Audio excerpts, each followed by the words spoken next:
Bismillahirrahmanirrahim. Assalamualaikum warahmatullahi wabarakatuh. Sampurasun.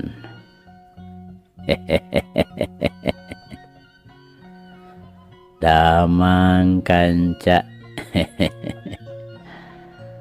Tepang deui kanca sareng Abah Awi. Rauh Kang Kepin. Mangga urang keureuh, urang padar, urang lajengkeun deui. Muga wae ieu carita janten bahan kanggo urang nggoni ngeusian kahirupan dunya anu saena atuh urang anggo ku urang anu awona urang tebihan. Sok kanca madep kum ka kanca Abah wargi-wargi Abah sakuliah dunya. Nyanggakeun Gumilar yasana Bapak S. Sukandar.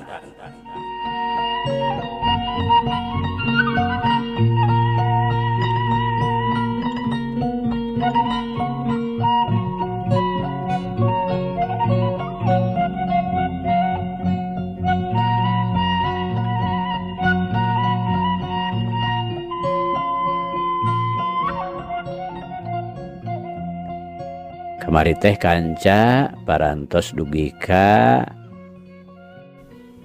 bulan di luhur masih kena ngemprai. Pasir-pasir parentul atra jeg dina gambar. Sedeng angin ngahiliwir nyiwitan kulit. Tatangkalan aroyag sarua oyagna jeung hate gumilar. Dugi kadinya nya kanca. Mangga.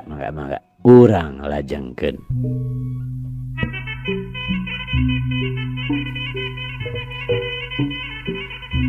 Kanca dangu sadayana geus teu sak deui pikeun sakampung Cipacing mah. Umum geus pada nyaho.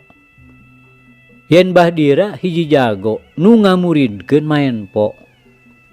Kungsi diragrageun ku Wijana. Malah ngalakon 2 kali pisan pacundang. Sakali basa di tengah kebon, kadua kalina ditung turunan kawahangan. Di dieu mah mangsal hapi oge pipilueun. Lantaran Gumilar dikoroyok ku tujuhan. Ogo pikeun Bahdira mah mangrupa wiwirang di kolong catang. Kasurak ku balarea. Sanajan bari teu diaromongkeun ge. Nepi ka ngalakon ragrag ku sahandapeun sasat ku budak bau keneh jaringau. Geus puguh dina tarung patutunggalan teu walakaya.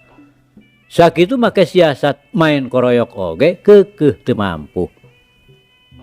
Cenah nu ngadua kalian mah Wijana teh dibantu ku akina. Atuda Bahdira oge jeung baturna lain saeutik-eutik jumlahna. Naon hartina hiji budak ngora dibantu ku aki-aki ngalawan jelema tujuhan. Ieu nu salilana jadi pikiran Bahdira beurang peuting. Kuerana wiwirang di kolong catang. Oge kumaha akalna sangkan bisa maleskan nyeri. Mun ti heula keur waktu keok mimiti. Manehna ukur boga pikiran hayang malas wungkul. Tapi ayeuna sanggeus ngalakon eleh nu ngadua kalian leuwih ti hayang males. Mun bisa mah hayang maragatkeun nyawana. Kakara sugema. Ari peta Bahdira puguh dipika gigis pisan. Lain bae urang Cipacing, tapi ku pangeussi kampung nu aya di sakurilingeunana. Geus sohor hiji jago maen po nu arang tandingna. Moal pati-pati manehna ngamuridkeun lamun elmuna dina urusan menca tacan hatam. Cicingna di Cipacing. Manehna teh ngan sakadar ngumara nuturkeun nu jadi pamajikan. Ari asal muasalna mah teu Cikelet. kaitung saehu oge di lemburna teh dina urusan main po. Ari pangnaluntati lembur manehna teh pabentar jeung dahuanana lantaran saumur-umur ngan nganyeri anak pamajikan. Ari dielingan kudu jadi dahuan kalah ngambek nepi kaderna patelak. Manehna ngalakon keok ngajoprak di pakalangan. Kawan tu dahuanana teh pangartina saluhureun. Nyabelenyang we Bahdira teh mabur ti Cikelet. Anu samemehna nyerahkeun heula pamajikanana. Ti harita pleng las we teu embol-embol. Anakna lalaki nu harita masih leutik teu dipirosea deui. Tara di tempo-tempo acan.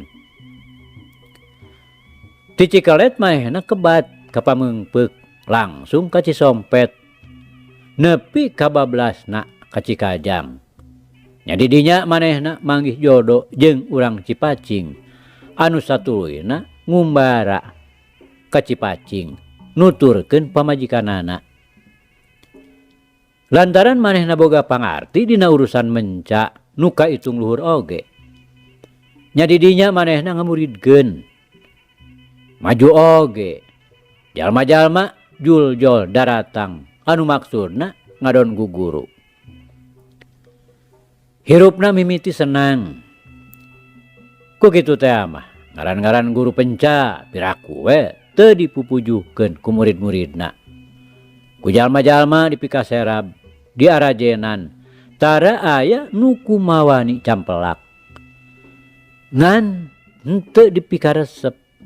Lantaran adatna kacida adigung adiguna luhur pamakanan agul ku payung butut sahaok kadua gaplok teh lain bebenjon. Ayeuna manehna rada murungkut oge lantaran manggih lawan nu lain bantrak-bantrakeun. Rek naragal ku sorangan teu wani, rek menta tulung ka muridna komo. Era dikamanakeun beungeut. Catur weh guru menca tapi teu mampu ngelehkeun dua jelema. Tur nusa urang aki-aki, nusa urang deui sasat bolon. Waktu keok ditung turunan kawahangan oge. Ngomongna ka murid-muridna mah cenah bane we manehna teh harita keur ngalakukeun pantangan maehan. Nu matak pantes apes oge. Di harita pleng les we aya bulana teu kajadian naon-naon. Sigana mah moal aya buntutna taya geurentes hawar-hawar nu matak pikaharedangeun. Atuh mangsal hapi kadua incuna geus teu ngarasa hariwang deui. Jongjon ngurus pakaya, ngebon ngahuma. Pangjeujeuh ti baraya-barayana nu masih keneh araya. Nu imah-imahna ngariung teu jauh kaopat imah nu dicicingan ku manehanana. Tapi puguh oge seuneu di jero durukan huut. Sigana paremso teh ari dikorehkeun mah atawa katebak angin piraku teu meledug. Anu akhirna ngagugudag mangrupa durukan anu hese di paremanana. Hiji poe mangsal hapi jeung gumilar kakara baralik ti kebon. Liwat lohor sakedeung deui oge asar. Mangsal hapi ngabaheuhai we di tengah imah ari gumilar keur kepah-kepoh naheur cai. Si pasar teu tembong. Memang biasana oge ari baralik ti kebon atawa ti huma teh anjingna sok mandeurikeun maneh. Elodan di jalan sumpang simpang heula maklum sato. Sanajan sakumaha ngartina sakumaha iceusna oge moal bisa leupas tina naluri kasatoanana. Cai geus lila asak malah geus nagenkeun liwet dina kastrol. Panon poe geus jauh mengaokna ka kulon tandaning sakedeung deui rek surup. Tapi si pasar tacan joh keneh datang. Sajungeun pisan gumilar rek indit neangan lantaran ngarasa melang tara biasana tara tisasari. Kukutanana bet kamalinaan. Kadeuleu samar-samar di jero kebon hareupeun imahna aya nu susurungkuyan bari ngagereng ngaluarkeun sora teu beda we tinu humarurung. Gumilar luncat tuturubun tina golodog ngabarebet ka jero kebon. Ari breh teh. Duh ampun Gusti. Si Passer nu kaayan awakna boborot ku getih ngalei tina raheutna nuting arwag sakujur badana tapak pangadek. Beteungna gurawah pejitna budal badil kaluar ngambay ka gugusur. Suku tukang duanana ngaplek parotong ngan suku hareupna masih walagri bisa keneh digunakeun ngagusur awakna nu geus ancur. Pasar, aduh, kunaon sia teh Pasar? Aki, gumilar saterusna ngagorowok ka mangsal hapi. Bruk manehna tapak deku hareupeun anjingna, teu kaampeuh. Barebei we cipanonna ngucur. Teu kuat mireungeuh kukutanana nu kaayaanna sakitu ruksakna. Langsudan hareupeun bari ngagereng. Ngadenge sora dunungan teh maksudna mah hayang ngarontok ngalendotan. Mun bisa ngomong mah kana tangtu bakal bebejana. Pasar.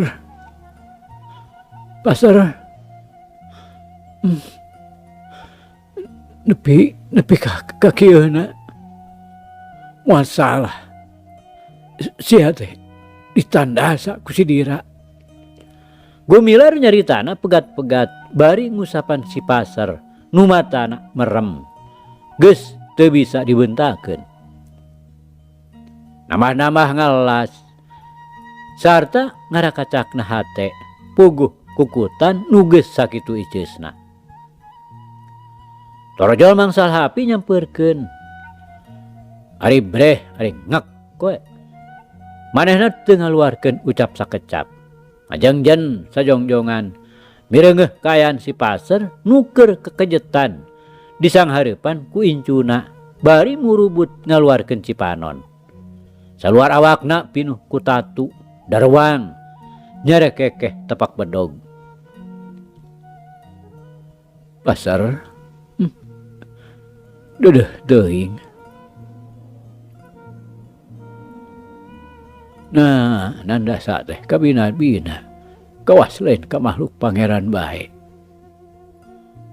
Padahal mah sanajan satu hewan, tapi kanyeri kasedih mah sarua we taya bedana jeung jelema. Sora mangsal hapi haros-hos. Cipanon ngagarendang dina juru-juru panon. Celak. Berbei ngalembereh mapai pipina nu geus karijut dimangsa ku kakolotan. Masalah ku jahanam si Dira aki. Gumilar ngingsreuk. Cipanonna masih keneh murubut. Kerjet. Suku si Pasar nu hareup kekerjetan totojer. Sungutna nyangereng bari ngaluarkeun sora ngagereng. Mun jelema mah meureun keur ngahanyu rek ngaleupaskeun nyawa. Eureun kekejet sukuna ngaleper. Ngagerengna beuki lalaunan kerjet. Sukuna ngerjet deui dibarengan ku sora nu ngagerung. Teu beda we ti sora mobil tambah gas lantaran nanjak. Leungit sora. Eureun ngeleperna. Awak si Passer geus oyag kabeh. Bangusna nyangereng nembongkeun huntu nalancip sareukeut ngabugigag hareupeun dununganana. Pasar. Gumilar ngagero bari mengpeukan beungeutna ku dua leungeunna. Pasar. Maneh binasa ku panandasa deungeun. Awas ya. Gumilar ngurejat hudang.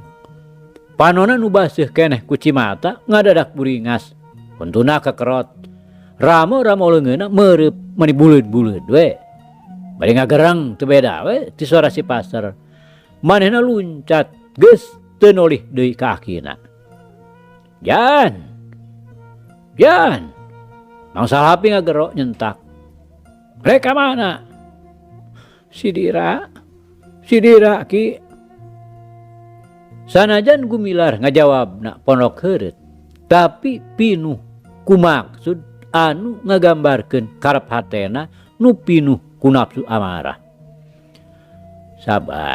Sabar jana. Aki teu satuju. Lamun hidup ngabrung ngagugu nafsu goreng. Anggur mah urang urus heula. Ieu bangke si Passer. Ira kurek diantep sina ngabugigag. Ceuk akina pinuh wibawa. Sanajan kacida beratna, Gumilar kapaksa narik deui sukurna nu geus ngalengkah ka hareup. Malik nyang hareup ka akina. Prok panonna diadu jeung tetep akina nu pinuh ku sinar-sinar teu kapanujuan. Kana peta lakuna nu rek dijalankeun ku manehna harita. Luk Gumilar tungkul, ret kana bangke si Passer. Ngabalieur mencrong ka imahna. Gidig bae manehna muru ka imahna nyokot pacul jeung lingis. Datang deui ka kebon. Teu ngalobakeun deui carita, deger we. Manehna ngali taneuh dibantuan ku akina. Geus cukup jerona, bus we bangke si Passer dikana lombangkeun. Bro diurugan taneuh. Teu beda we ti ngaruang jelema ngajepat mangrupa kuburan. Beres ngaruang sarta sabadana bebersih ku cai susukan. Kalacat Gumilar jeung Mang Salhapi arunggah ka imahna. Dariuk pahareup-hareup. Di luar geus mimiti reup-reupan. Sakedeung deui oge Mang Sapeuting ngurunyung datang. Palita geus mimiti diseungeut lantaran di jero imah poek. Sedeng di luar dina tatangkalan kadenge tong eret di sarada. Mutuh matak nambahan ka keueung. Kana hate Gumilar nu ngarasa kalengitan ku kukutanana.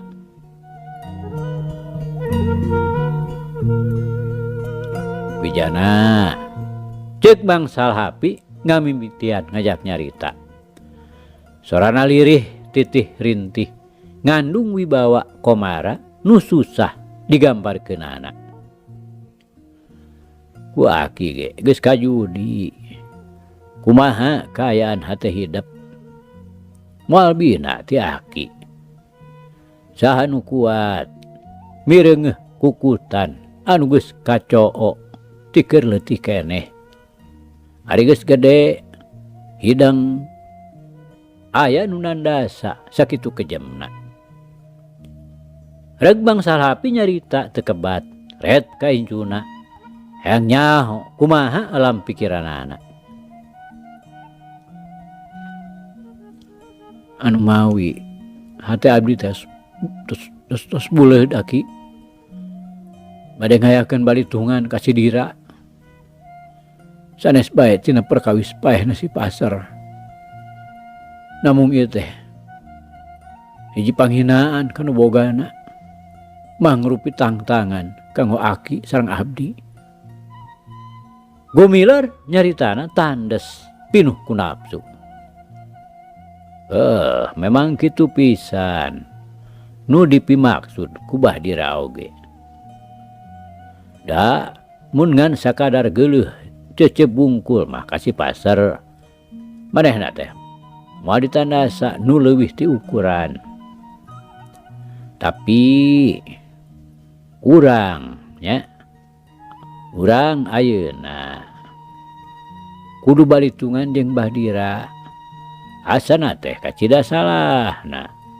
Mang Salhapi nyaritana tetep ayem.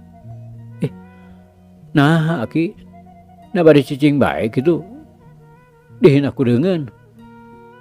Nah aki teh Gumilar teu wani neruskeun caritaanana. Hatena pinuh kusangkaan nu lain-lain.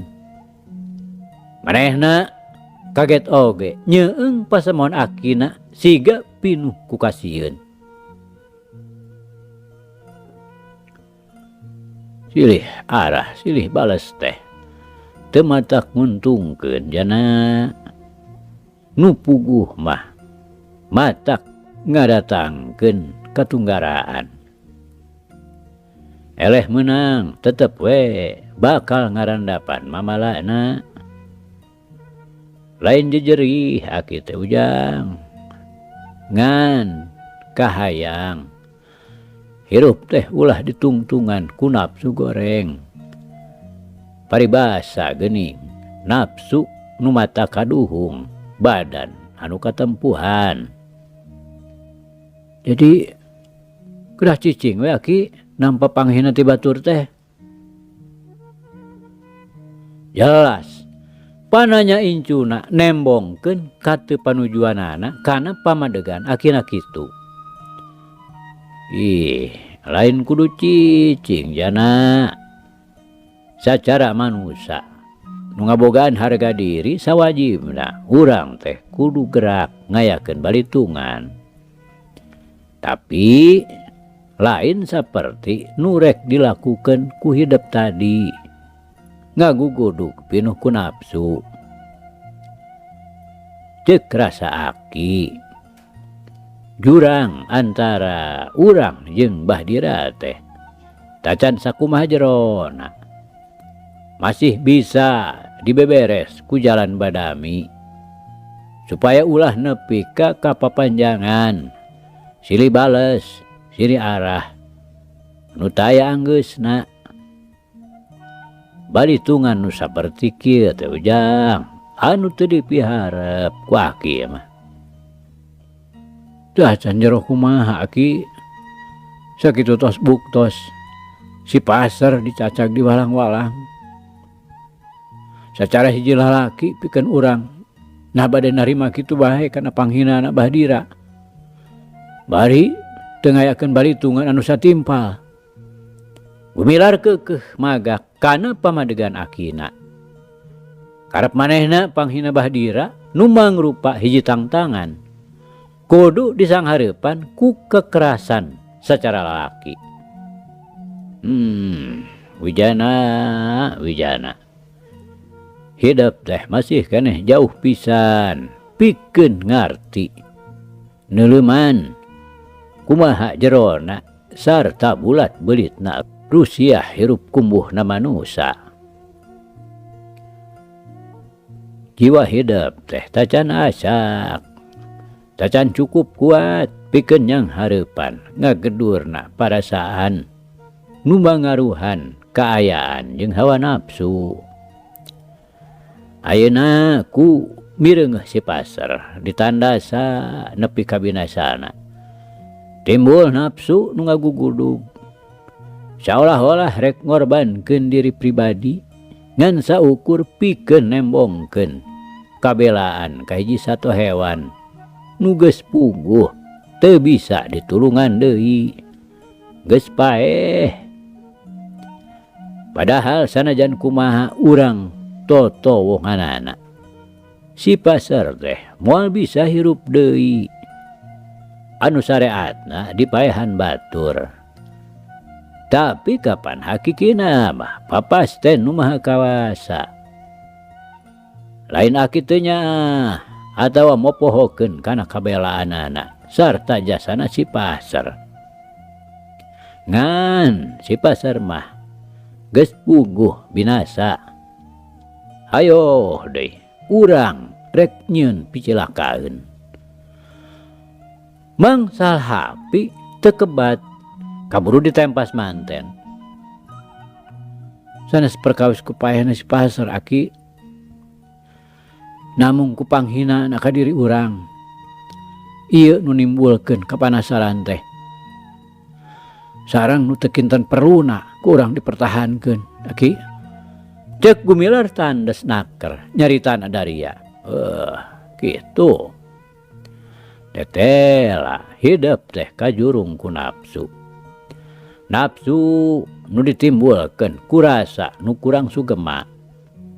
Memang kawasna geus jadi kahayangna alam. Yen manusia teh hirup dipangaruhan sarta ditungtungan ku rasa. Rasa nu ngadatangkeun kahayang, nu nimbulkeun ayana pagawean. Jadi unggal-unggal pagawean eta teh palaksanaan tina kahayang tadi anu nurutkeun kana dorongan rasa perasaan. Ari rasa teh kacida lemesna, susah digambarkeun ku hiji barang. Kulantaran kitu babari pisan diulinkeun ku nafsu. Nya nafsu ieu ujang nu jadi bibit buitna tina sagala rupa kajadian nu tumiba di alam dunya. Terus muter taya reureuhna bangaruhan sagala rupa ning anu lemah. Ari nafsu teh boh gedena boh leutikna eta teh gumantung kana sifat-sifat kaaingna nu nyangkaruk di masing-masing dirina manusia. Manusia nu hirupna ngan mikirkeun kana aingna, kana dirina pribadi anu mentingkeun kapentingan aingna. Jelas eta teh nyaeta manusia nu dijajah ku hawa nafsu. Kugituna nya munasabah lamun salilana manehna ngan migawe pagawean nu ingkar tina bebeneran. Fitnah karina hayang menang sorangan, hayang pangaingna, pangluhurna, pangwanina, pangkapujina. Padahal peta laku kitu teh sanyana mah nipu dirina pribadi, nipu aing. Jelema nu lakuna kitu curugna bentik balas nunjuk kasalahan batur ku hiji curug. Tapi manehna teu nitenan yen di antara ramor nu tilu nyaeta jajangkung, jariji jeung cingirna nunjuk ka dirina. Yen manehna teh loba salahna batan batur anu ditunjuk. Da anu hiji deui mah indung leungeun lempeng we ngacung ka luhur nunjuk ayana nu maha agung. Reg mangsal hapi eureun nyaritana. Panonna teu lesot neuteup deudeuh ka incuna mendeko hareupeunana.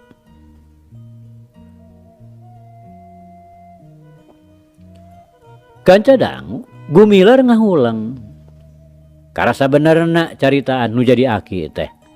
Sarta manehna ngaku rumasa kajurung teuing ku nafsu mentingkeun teuing aingna. Anu joalna tina rasa kurang puas. Tapi lantaran manehna masih keneh ngarasa penasaran, pok manehna nanya khusus tina soal nu patula patalina jeung katerangan nu kakarabieu dipedar ku akina. Atuh anak itu mah aki langkung saesina paeh we nafsu teh supados hirup urang ulah nyeleweng tina bebeneran.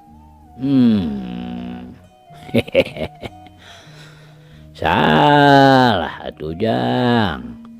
Walon mangsal hapi bari ngagelenyung. Kieu nya yeuh geura urang teruskeun. Jugan we jadi obor pikeun hirup jana saterusna ngumbara di alam dunya ieu. Yeuh baheula aya nu tatapa anu ngahaja maksudna teh pikeun maehan nafsuna sorangan. gesan ngundag kasampurnaan pikeun manehanana ngalakukeun kitu teh memang bener. Tapi pikeun aki mah sadirieun aki usaha kitu teh lain hiji jalan gesan ngudag kasampurnaan hirup. Dan nafsu mah teu meunang dipaehan. Lantaran saperti nu ku aki tadi. Telah diterangkeun. Ya nafsu teh pangdorongna hirup. Jadi pangdorong sagala-galana di dunia ieu supaya terus maju sakumaha kamistianana nurutkeun hukum alam. Tanpa ayana nafsu dunia teh bakal karong kosong, sagala-galana bakal beku paeh teh hartina deui. Aku sabab eta ku aki mah dianggap kaliru mun aya nu rek ngudag kana kasampurnaan hirup make jalan maehan nafsuna sorangan. Lain kudu dipaehan nafsu mah ujang, tapi kudu dikadalian. Malar ulah mengpar tina jalan anu lempeng bener. Kaharti ujang, kahartos aki walon gumilar nyari tanah lalaunan. Jadi kumaha maksud jana ayeuna? Dina yang harapan Bahdira. Bang Salapi nanya deui. Sejak tumut we kana pamadegan aki mung kumaha upami manehna tetep murugul bade nandasa urang.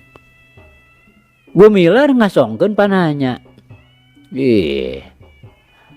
Ari geus teu beunang dibawa bener mah sarta manehna keukeuh rek ngajalankeun kakasaran ka diri urang. Komo jeung rek mahala mah. Urang secara manusia, manusia hirup aya hak pikeun ngabela diri. Kaharti maksud aki ujang. Kahartos pisan aki. Kahartos walon gumilar ngadadak marah mai. Pijalaneun molongpong ngemplong. Hatena rerep amarahna pepes.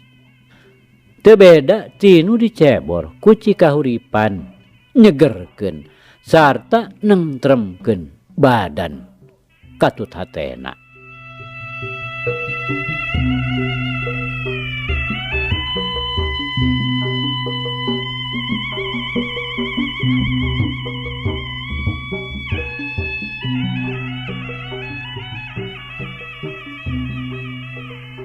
Kanca dangu sadayana cenah mah cek pamanggih sawareh jelema alam dunya teh teu beda we ti hiji panggung sandiwara nu ngamaenkeun pirang-pirang lalakon hirup kumbuhna manusa. Teu salah loyog jeung buktina. Di antara lalakon nu karandapan ku kolot-kolotna gumilar bet terus ayang-ayangan abong kena manusa dharma wawayangan usik malikna gerak lengkahna aya nu ngobahkeun geura nu ngeunaan diri asmita. Mun manehna ngagunakeun jalan nu titih rintih mah dina waktu maluruh kaayaan anakna basa ngadatangan imahna kiparta tea. Ulah-ulah sakaligus manehna bakal bisa riung mungpulung deui jeung anak katut bapana. Malah tahang tu jeung Nyi Esih oge bakal bisa tereh-tereh patepungna. Sanggeus manehna gagal dina usahana maluruh ka kiparta malah meh cilaka lantaran disangka bangsat. Nyucudna pisan hayo deui make ngalakon galungan jeung bapana sorangan. Puguh itu ieu oge geus pada parohoeun deui. Katurug-turug ti peuting. Dedeulean oge pantes sidik.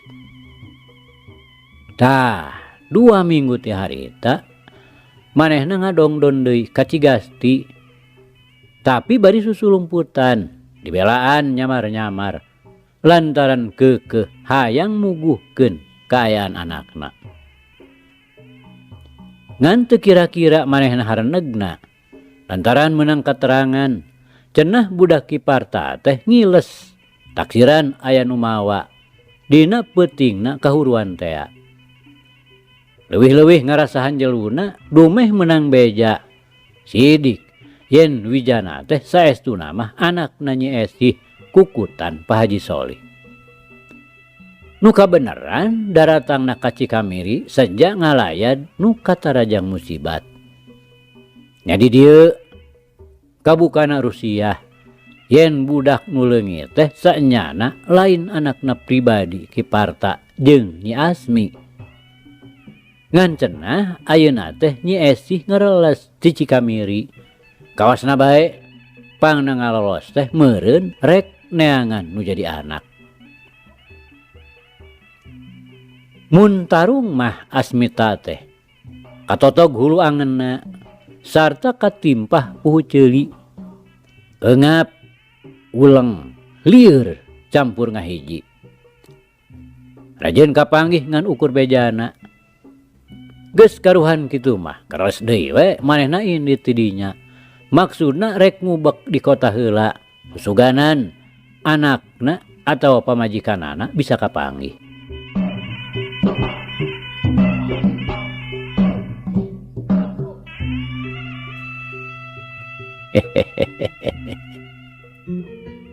Aduh kanca, cak. Ieu carita urang pungkas heula kanca nya. Insyaallah enjing jaga nenggeto. Ieu hanca urang lajengkeun deui. Muga urang aya dina kasehatan bari aya dina Widi Gusti masih kena dipaparinan yuswa. Atur nuhun kanca. Atur nuhun. Ieu carita urang tunda di Hanjuang siang, teudeun di handeuleum sieum. Paragi nyokot ninggalkeun mangsa datang samper deui. Hatur nuhun, hatur nuhun. Hapunten, hapunten. Wabillahi taufiq wal hidayah. Wassalamualaikum warahmatullahi wabarakatuh.